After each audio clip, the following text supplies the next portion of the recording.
Okay. Remember when Gravity Falls was big? Did you ever see Gravity Falls on Disney?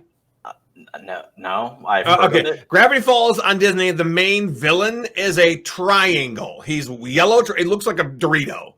His name is Bill Cipher. I've seen creative cosplayers dress as Bill Cipher, but they're not a triangle. It's just they have the yellow eyes, they have the hair, they have their all dappered up, and some. They say they're Bill Cipher, but yet they personify it. Yeah, they're personified exactly. Yeah, so there's creative ways of making your turtle villain or whatever character into a character if they really think about it. There's a guy that we just partner with, Jason Webb, and his one story is called Lurking. That's in the anthology that's coming out, and like just to see if somebody was to like be that'd be creepy, but it'd be awesome to see if somebody could actually like pull it off. This is like this demon shadow type thing, so I think that would be pretty cool. Did you ever think about what your characters would sound like if they were an animated cartoon? Well, the one dude that I said earlier, yeah, except it wouldn't sound like the crazy over the top. It would be more gravelly. Yeah, more gravelly, yeah. He got burned by chemicals and stuff, so I feel like that's probably what he would sound like. Yeah. My main character would probably sound more like a buff dude, kind of, a little, because he's pretty hefty. I picture him sounding not like the Thing, but like the deep voice, like the Thing from like Fantastic Four, the big rock guy. Yeah, big rock guy.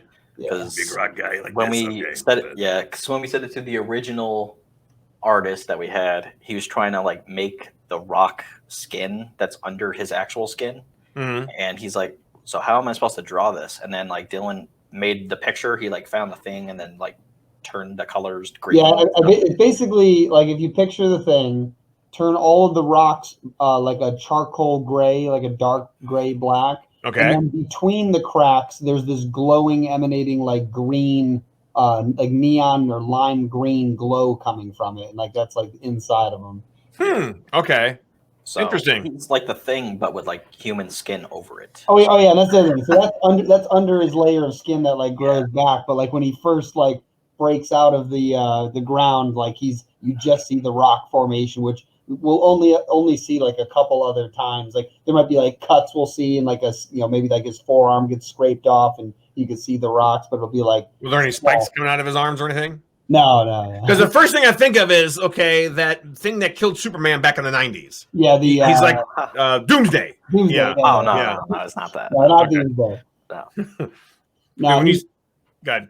I was just gonna say, he's mostly going to be just like very durable and very strong. So like, gotcha. It's mostly just like he looks like just a big dude, and then it turns out he's like way like a little more than that. Like you're just it's like, get out of the way, man. And then it's like, rock. He's made of rock. So interesting. Okay. That's another thing too. I remember watching a video from Stan Lee saying you can come up with these creative superheroes, but it's the powers that you're trying to think of. Yeah. That you're trying to think of that haven't been done a million times before.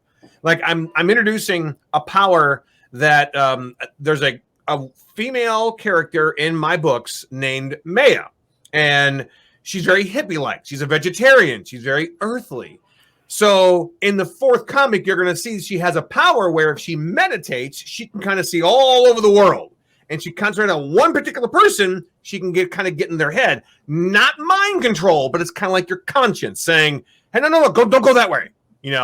She focuses on one, but it's not an aggressive power. And again, she can't control them. They have their own free will to do what they want, but it's kind of telling them, your conscience, it's a little conscious on the shoulder, yeah. Sort of, yeah. And she's going to do it when she's meditating, First, I was thinking it was like Cerebro, but I know. I was about to say that's the thing. There's no power you can make that you can't slightly attribute to some other power that's been made. That's why it's like an impossible. Like ever since just years after Marvel has been created and DC, and the two of them even copying each other, like it's just impossible to like get something that's completely unique, but. It's like, yeah, exactly. Well, with Tercona, she makes constructs, kind of like Green Lantern, but I've made a lot of limits to it, which is the bigger it is, the faster it disappears. The smaller it is, the longer it'll stay. And she can't make air or water.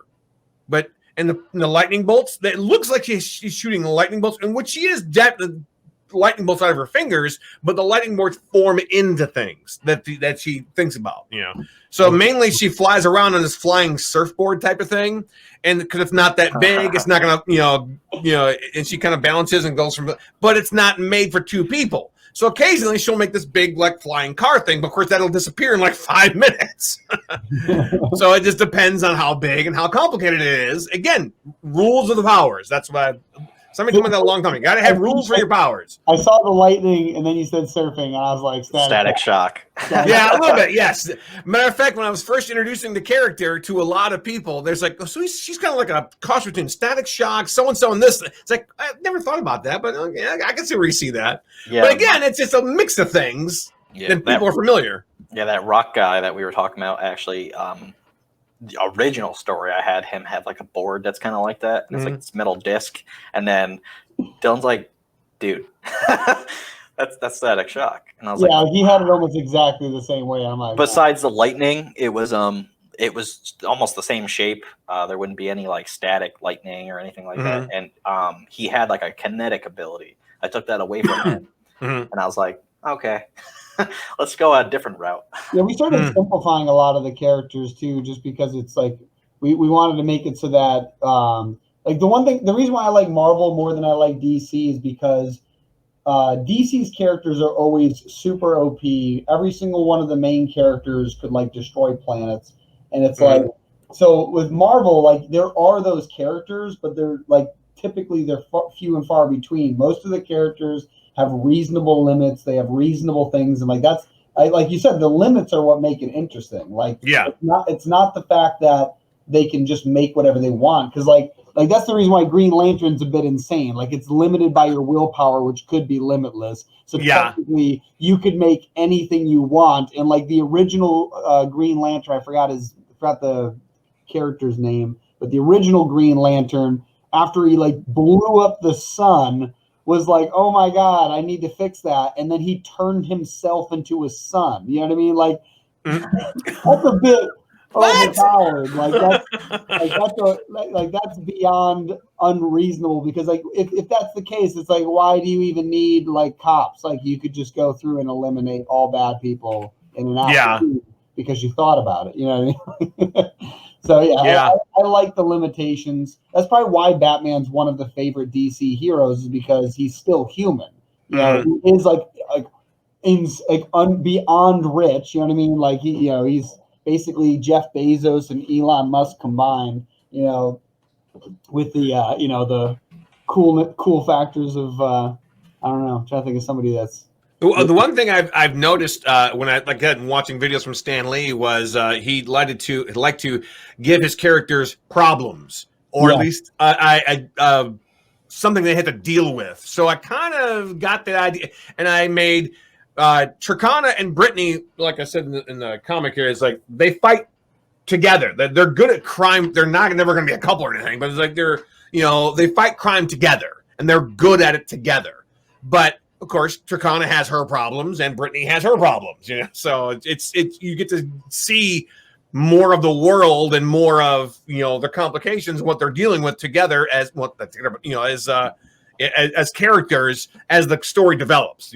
That's what makes comic characters interesting, because at first they're oh my God, they're superpowers. I wish I had those, but then eventually it's okay, I get it, they're superpowered. But once you go, oh, they're just like me, but they have superpowers. That's why people, are fascinated by comic books. Well, that's the one thing I did with Brittany and Tercona, was Tercona has the power. She's the main star of the show, if you want to call it that. But Brittany's just a normal girl, and she just happens to know karate and martial arts and everything else.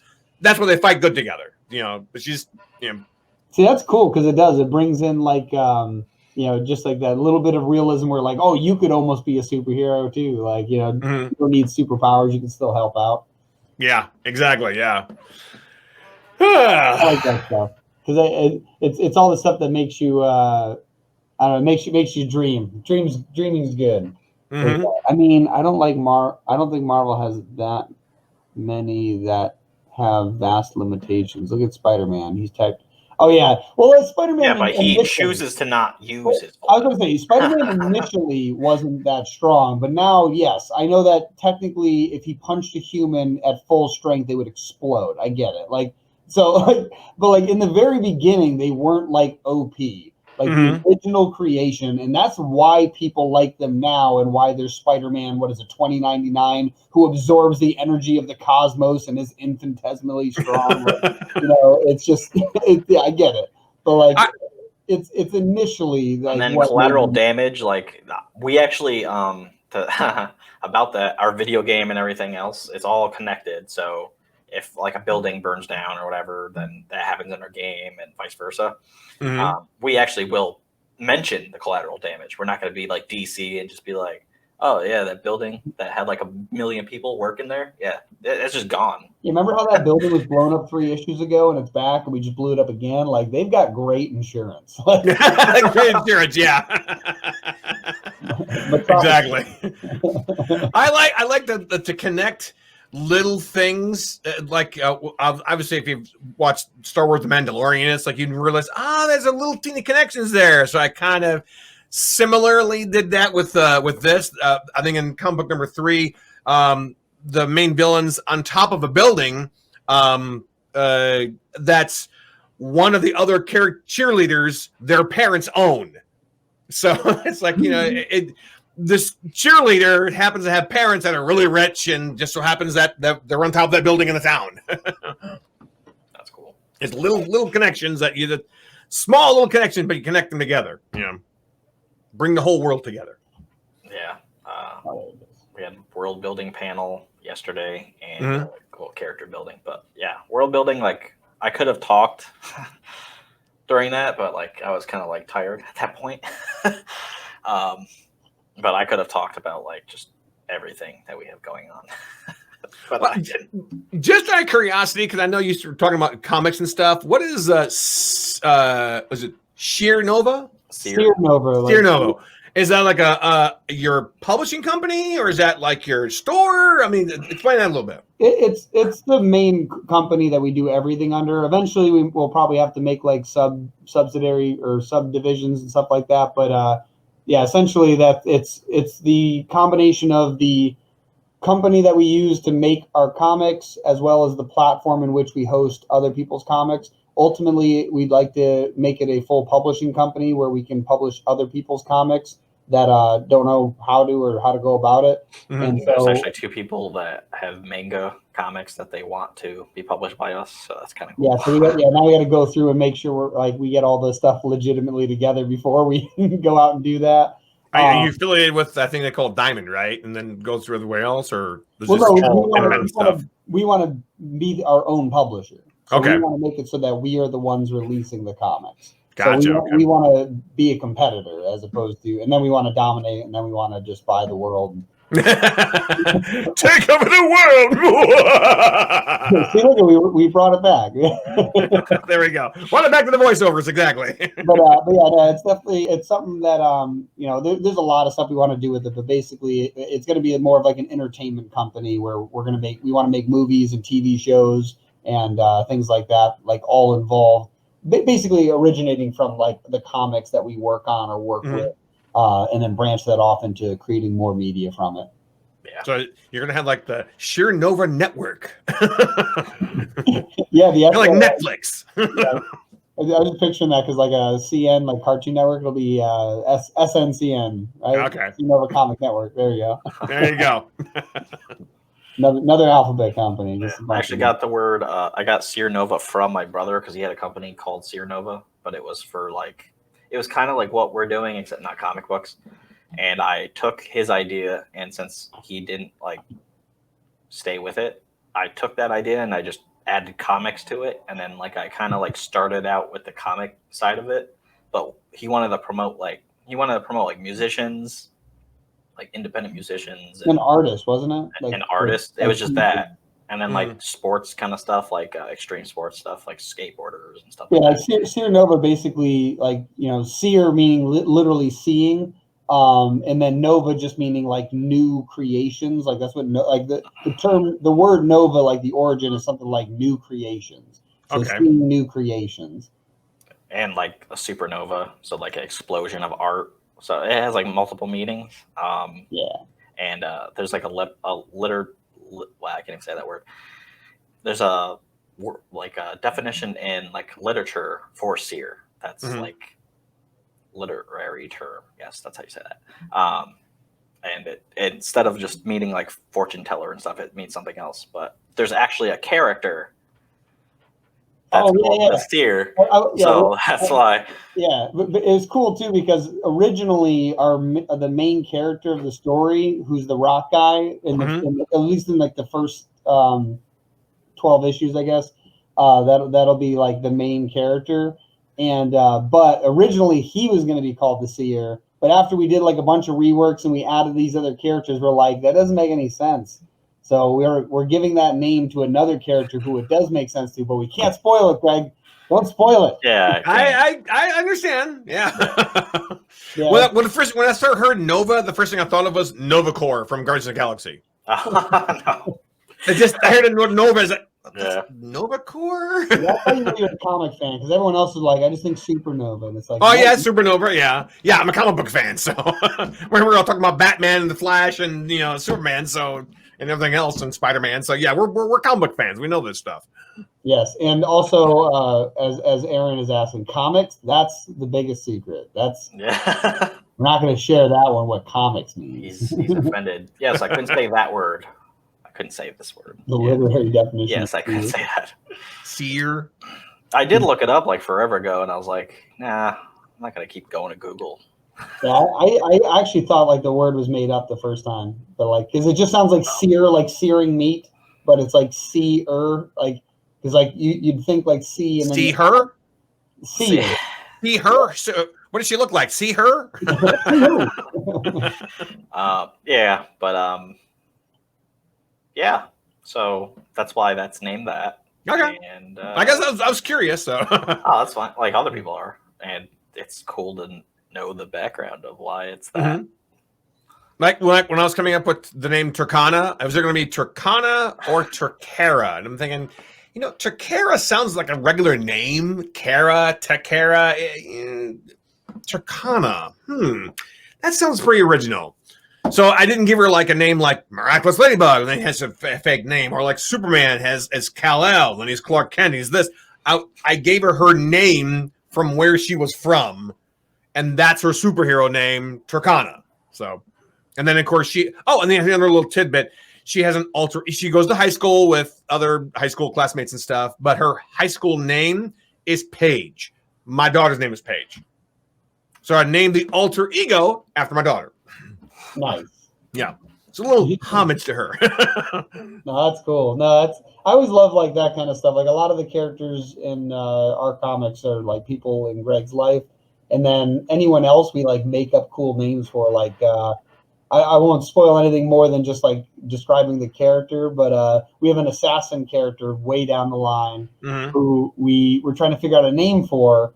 And what we did was we looked up like the way that like if I ever want to name something and I want it to be a cool sounding name, I'll find a word that I want it to mean, and then I'll look up different languages and then either warp it or if it's just cool enough, keep the language. So we have a character, what's his name? It's like Akuma or something like that, which means like demon, and that's our assassin character. And it means demon in, I think, Japanese. I think that's what it was. Excellent. That's a cool way to think about it. Okay. Now, which one do you guys do art? I hire them. I'm just curious because I hire artists too. So I just hire them. And you guys are writers or artists or what? He writes, I edit, and then we have artists that draw it. Gotcha. Okay. Yeah, I'm learning to draw. My artist is from India, so he's always like 12 to 16 hours behind me or ahead of me or something. And it's like this morning he was telling me about if you have this person here, I can't really draw. It's like, okay, well, I've got to get back to you in a second. And he's not going to get it until later today. But we usually take about 3 or 4 days to do at least a single page. So yeah. Is that about average? About 3 or 4 days for one page? When our artist is fully available, it's around that time because very often the artists we work with, he's like pumping them out right now. He's probably not as busy right now because he's like, oh, page 9 pencils is done. I was like, Okay, and then he's like, page 10 is going to be done Tuesday, or we set up like a whole system too, because we our very first artist, we burnt that comic. The next artist, basically there was a lot of stuff that we had done, and then we're looking at it, we're like, I don't think this makes sense for this. And so our newest artist that we're probably going to keep for as long as we can, because it's the way that we do it now is really nice. Like he sends us these super rough drafts. They're very quick, like just lines, and we basically take that, match it through our script. We just kind of make sure that it matches, and once that does, then we send it back. He draws it up. We do one more final check for things like maybe facial expressions, or like maybe there's an item missing in the room, that we need there. So we do that check, and then that gets sent to the inker to the color, and then after that we send it to the letterer. And like that process, like we definitely made up like a system where it's like we don't say unless both of us clear it doesn't go through, because we very much want to make sure that it's like it makes sense and we don't have to do any rework to the story. Yeah, we have like an extra step because we have a video game that is connected to things. Okay. Yeah, that's the other thing. So if there's a scene that includes buildings, backgrounds, or the inside of specific buildings, some of them we don't care that much about because we don't have the insides available in the game. But in the game, there's certain buildings and certain areas that are very specific, and we want to be able to explore those in the game. So we literally, like, one of our panels is a skyline of the city, and literally took, like, we had our game developer take an angular shot of the city, send that to our artist, and then he sketched it up, and now we have a skyline shot of our city.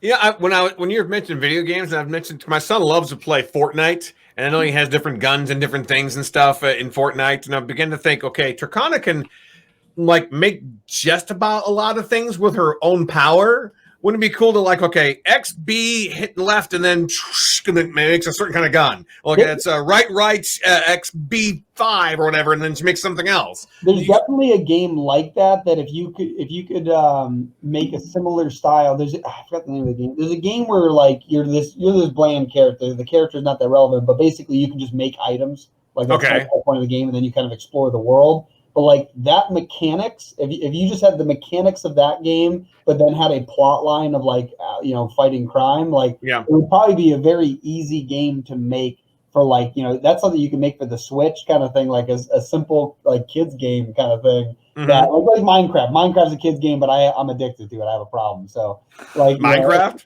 Minecraft, you ever play Minecraft? Or once or twice with my son. I was okay with it. But I'm a Lego guy. I loved Legos as a kid. I went to school for mechanical engineering. I wanted to be an architect. So like in my world, like I'm building a mansion right now. I've got multiple bookshelves, and I just found out recently there's like a stand that it like there's stuff in the game that if you put it down and there's villagers nearby, and they stand by it, they'll become like that job role. So you can put it down. It's called a lectern, and it'll make a librarian. And I thought that's all it was used for. And then I found out if you place a book on it, and every time you flip the page in the book, it'll actually send a signal out. And then there's another like this is the thing that gets super complicated. There's like this whole redstone circuitry. There's something called a comparator, and if you put it next to it, it'll determine the amount of pages through it you've gone, and it'll send a signal anywhere from 0 to 15 lengths of redstone wire, essentially. And so I figured out I'm going to make this table. I'm going to put a book on it in my world where I play with my little brother. And I'm going to have like a trap where every time you flip a page, there's a trap door right in front of it that'll open up and drop you into it. So you got to start. And so that's the first step. But then as you go through it, you'll read a story, and eventually it'll say, but wait, there's more. And right as you there's more. Sorry. So right when you flip that, a door is going to open because the signal will have reached far enough to unlock a door that has no handle on it. Like there's no way to open it. So like I love getting like super complicated. Like the first time I found out about that redstone circuitry, I carved out a mountain. So there was a mountain. I hollowed it out, made basically a bat cave out of it. And then I made this series of pistons that there was a lever outside under a tree. And if you pulled it, like the mountain would like open up, pull back, and the set of stairs would like drop down. And like, it was awesome. It was epic. That was pretty cool. Yeah. So like, there's some crazy stuff you could do with that. But yeah, that's why those games where you can like free form build stuff, like obviously you keep like, in that game, everything's a block, so you can build stuff with the blocks. But once you can, what's it called? If you can get a game similar to that, where like you can free form build stuff with Tercona, like that stuff's, you know, like obviously Minecraft's been around for like a decade now. Like that's like people love that style game. So yeah, it's definitely something that you can draw people in with. Like people love having like free form. That sounds very interesting. Because I know nothing about making the games, but I have all these ideas on how to put the story into a game, how to make a story in a game, you know, and so kids can play and whatever else. So I have all these ideas, but I just don't know how to do it. Yeah, because you were talking about how like the bigger the item, it has like basically a detonation time. It'll go away. Yeah, exactly. The bigger the item, the faster the smaller the item, the faster longer it'll stay. You've seen Fortnite where you can build walls and structures, right? So you can literally have it where you have very similar capabilities to build things, but the more you build, the quicker it dissolves. So you have to build this. You have to get from point. It could literally be like a what are those games? Like a 2D scroller. You know what I mean? It could be that simple, where literally you just have to build platforms to get to where you are, and build maybe like something to destroy an obstacle. Things like that. And like that's how you get like fun little games. Because like Hector from New Leaf, they have a New Leaf Studio. They're like doing these little games and like little apps. All you got to do is get an app made where like it's a 2D scroller, and you just have to like create obstacles or destroy obstacles by using her powers across the platforms. Interesting. Yeah. I see. Greg took a break. Yeah, Tercona parkour. That's what Aaron. We're talking about video games. It's like this is a comic show. I thought we're relating it though. Comic. That's kind of like what our comic book company is going to be though. Like SeerNova Comics, like we want to make everything entertainment with these stories. So like we want video games for our comics. We want movies for our comics, right? So we want all that, we want VR experiences for our comics, things now, when like you say video games for your comics, do you are you thinking like, PS5 or, Super Eventually, I'd love to have that. Yeah. Like I want it to be like legitimate. Like I think after we get our 12 issues done, we would have enough story that our original comic or original game that we're going to have on our platform is like the free roam explorer. You can just explore the city. We have like movie theaters in there where we're going to showcase indie films.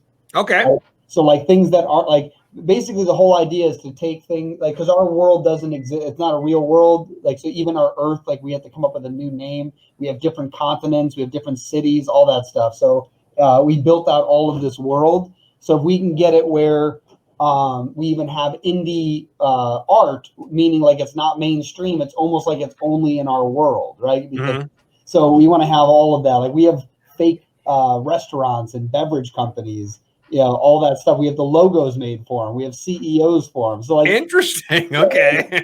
Yeah. So it's pretty gnarly, like how much we got done with it. But like I would love to have that game continually build out with this free roam world, but eventually make a game where like you are the main characters and you go through whatever the journey of the comics are, which would be very cool. Yeah, that would be pretty cool. Yeah, you have a lot of big ambitions there. Yeah. My big ambition is to turn her into a cartoon. That's mainly it, but I'm sure there's more things you can do. I learned from a couple of people who create cartoons that it's like, okay, you make a cartoon, but then what? What other ways can bring in revenue? So like, okay, well, video games, like there's comics.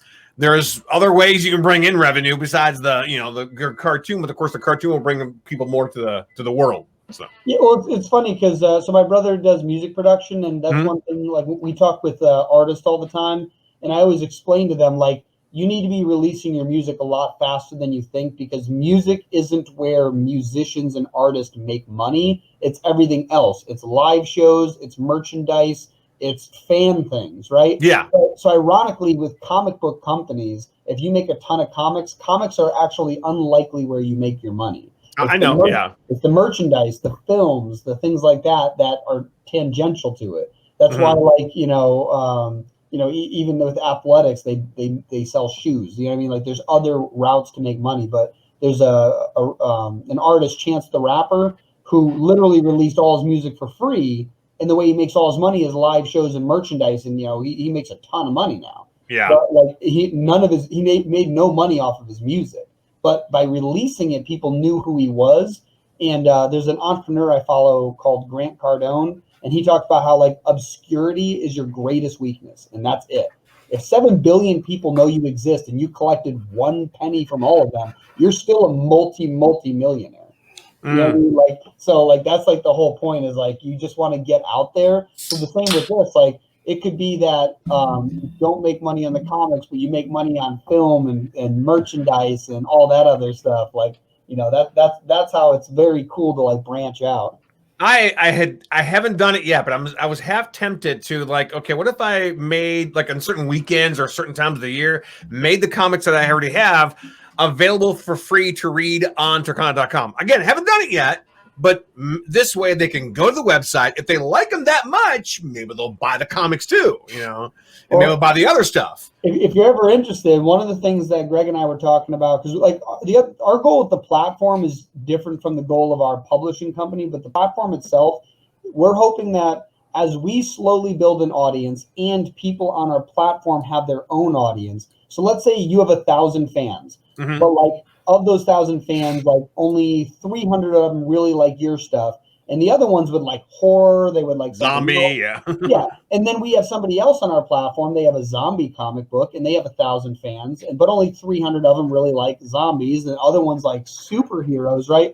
So our goal is to basically cross-pollinate all of these fandoms, because basically without Marvel or DC money, no one's going to have the means to reach out to, as many people as them. So we're hoping that by making this collaborative platform where there's a ton of people from all over the place, basically by sharing fans, the fans will find their real thing that they really love, right? There might be people that kind of like your stuff, but they really love someone else's. And then that person...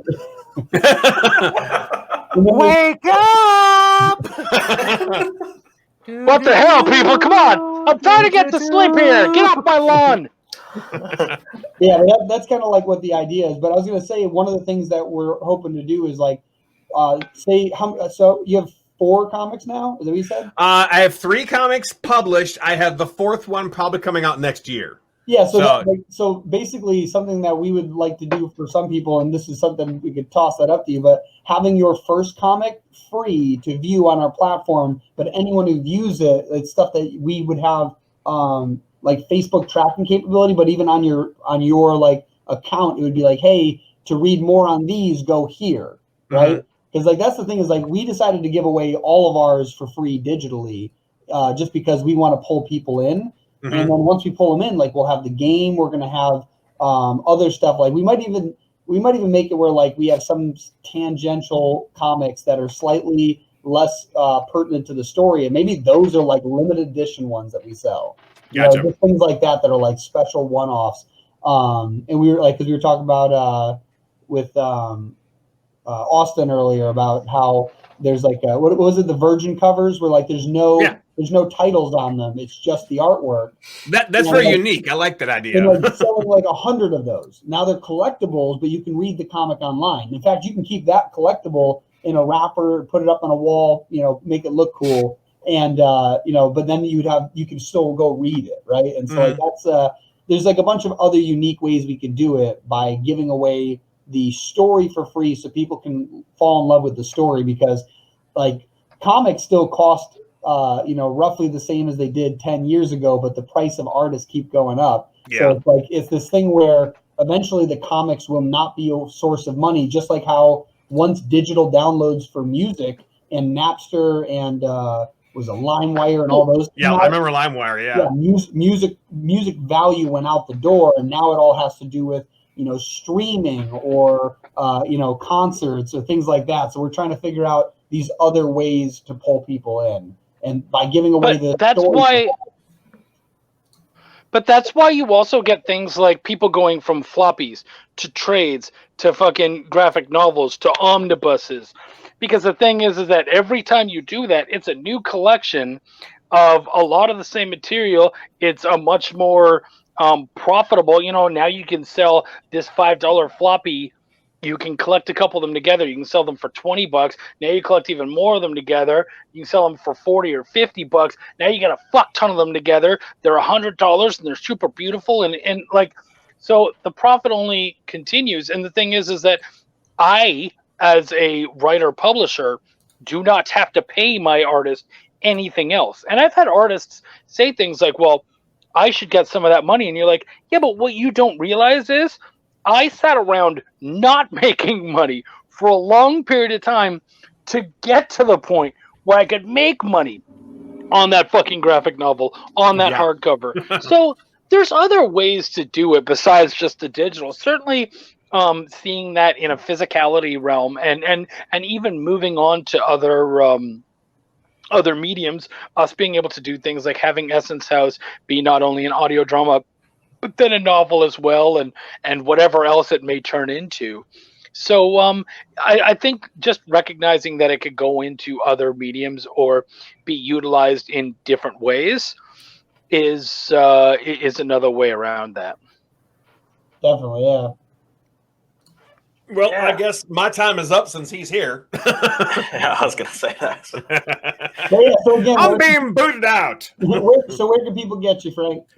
Real simple. Tercona.com. Tercona.com. Tercona. Tercona.com. You can find me on Instagram, on Twitter, on Facebook. There's a Facebook like page. There's also a Facebook fan page for the fan club. Real simple to find. You can. Simple thing is, you can just go to Google and put in my name, Frank James Bailey, and you'd be able to find me. And Tercona, because apparently that comes up all over. Yeah, and that's what I wanted. You have the whole first page, by the way. It's your website, Facebook, Amazon, all of them. So they all come up. Yeah, that's what I wanted. So excellent. Well done. All right, this is All Might out of here. I figured you'd like that. Nice. All right, man. See you later. Have a good one.